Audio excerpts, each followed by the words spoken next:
మిత్రులందరికీ నమస్కారం. ఈరోజు Telangana United medical and health employees union ఆధ్వర్యంలో ఈ పారామెడికల్ పోస్టుల భర్తీకి సంబంధించినటువంటి విషయాల్లో గత అనేక నెలలుగా పోరాటం అనేటువంటిది కొనసాగుతూ ఉన్నది. ఈ నేపథ్యంలో రాష్ట్ర ప్రభుత్వము 2024 మార్చి నెలలో జీవో నెంబర్ 69 అని చెప్పేసి ఒకటి రిలీజ్ చేసి 5,348 పారామెడికల్ పోస్టుల భర్తీ కోసం గవర్నమెంట్ ఒక జీవో ఇష్యూ చేసింది. ఈ జీవోలో ఇప్పటి వరకు ల్యాబ్ టెక్నీషియన్లు, ఫార్మసిస్టులు, నర్సింగ్ ఆఫీసర్సు, కొంత ఏఎన్ఎంస్, అట్లాగే డెంటల్కి సంబంధించినటువంటి డాక్టర్లకు సంబంధించిన పోస్టులు, ఆయుష్కు సంబంధించినటువంటి కొన్ని పోస్టులకు సంబంధించి వాటికి రిక్రూట్మెంట్ కోసం గవర్నమెంట్ ప్రాసెస్ అనేటువంటిది కంప్లీట్గా చేసింది. అవి రిక్రూట్మెంట్ రన్నింగ్లో ఉన్నాయి.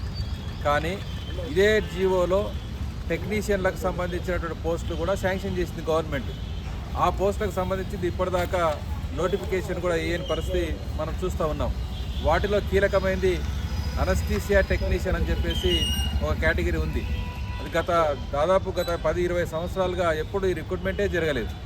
వీటితో పాటు రేడియోగ్రాఫర్స్కి సంబంధించినటువంటి కావచ్చు, అలాగే మిగిలినటువంటి స్టెరిలైజేషన్కి సంబంధించిన టెక్నీషియన్లు కావచ్చు, అలాగే డెంటల్ హైజీనిస్ట్ టెక్నీషియన్స్ కావచ్చు, వీటితో పాటు ఈసీజీ టెక్నీషియన్స్, ఇంకా అనేక రకాలుగా ఉన్నారు. సిటీ స్కాన్ టెక్నీషియన్స్ కావచ్చు, డార్క్ రూమ్ అసిస్టెంట్ టెక్నీషియన్స్ కావచ్చు, వీటికి సంబంధించినటువంటి ఆడియోమెట్రీ టెక్నీషియన్ కావచ్చు, ఇట్లాంటి వాళ్ళందరి టెక్నీషియన్లకు సంబంధించినటువంటి వాళ్ళందరి సంబంధించిన రిక్రూట్మెంటు గత 2 దశాబ్దాలుగా ఇప్పటిదాకా రాష్ట్ర ప్రభుత్వం గత ప్రభుత్వం చేయలేదు, ఈ ప్రభుత్వం చేయలేదు. ఇప్పుడు గవర్నమెంటు శాంక్షన్ చేస్తూ ఒక జీవో ఇచ్చింది 69 జీవో ప్రకారంగా ఇచ్చిన ఈ పోస్టులని డిపార్ట్మెంట్ల వారికి కూడా అలాట్మెంట్ చేశారు. కానీ కొన్ని కేటగిరీస్ మాత్రమే నోటిఫికేషన్లు ఇచ్చారు, మిగిలిన వాటికి నోటిఫికేషన్ ఇవ్వలేదు. అందుకే మేము డిమాండ్ చేసేది ఏంటంటే ఈ అనస్థీసియా టెక్నీషియన్స్ కావచ్చు, రేడియోగ్రాఫర్స్ కావచ్చు, ఈసీజీ కావచ్చు, స్టెరిలైజేషన్ కావచ్చు, రకరకాల టెక్నీషియన్స్ ఎవరైతే ఉన్నారో వాళ్ళందరికి సంబంధించి గవర్నమెంట్ జీవో ఇచ్చిన దాని ప్రకారంగా వెంటనే నోటిఫికేషన్స్ జారీ చేయాలి. ఆ రకంగా వాటిని భర్తీ చేయాలి.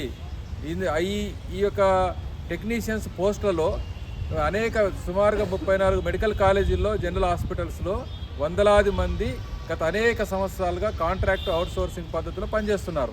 వాళ్ళకు కూడా ఏజ్ బార్ అయిపోతుంది. మరి ఏజ్ బార్ అయిపోయిన తర్వాత గవర్నమెంట్ నోటిఫికేషన్ ఇస్తే చాలామంది నష్టపోయే పరిస్థితి కూడా ఉంది. ఇప్పటికే 20 ఏళ్ళు 10 ఏళ్ళుగా పనిచేసినటువంటి వాళ్ళకు జీతభత్యాలు కూడా సరిగ్గా లేక వెట్టి చాకరీ చేస్తూ ఉన్నారు. కనీసం ఈ పోస్టులు భర్తీ చేస్తే పర్మనెంట్ అయిపోతే ఒక జాబ్ సెక్యూరిటీ, జీతభత్యాలు పెరగడానికి స్కోప్ ఉంటుంది. కాబట్టి వాటికి సంబంధించినటువంటి పోస్టులు ఈ నోటిఫికేషన్స్ని వెంటనే జారీ చేయాలని చెప్పేసి యూనియన్ తరఫున రాష్ట్ర ప్రభుత్వాన్ని డిమాండ్ చేస్తున్నాను. ఈ మార్చిలోపు కొన్ని పారామెడికల్ వేసిన నోటిఫికేషన్లు కంప్లీట్ చేస్తామన్నారు ఇప్పటికే. మరి ఆ తర్వాత ఎంబడే మార్చి ఎండింగ్ నాటికి ఫైనల్ చేసుకొని కొత్త సంవత్సరంలో వీటన్నిటికీ నోటిఫికేషన్లు ఇయ్యని పక్షంలో మా యూనియన్ తరఫున పెద్ద ఎత్తున ఉద్యమం చేస్తామని చెప్పేసి రాష్ట్ర ప్రభుత్వాన్ని హెచ్చరిక చేస్తున్నాం.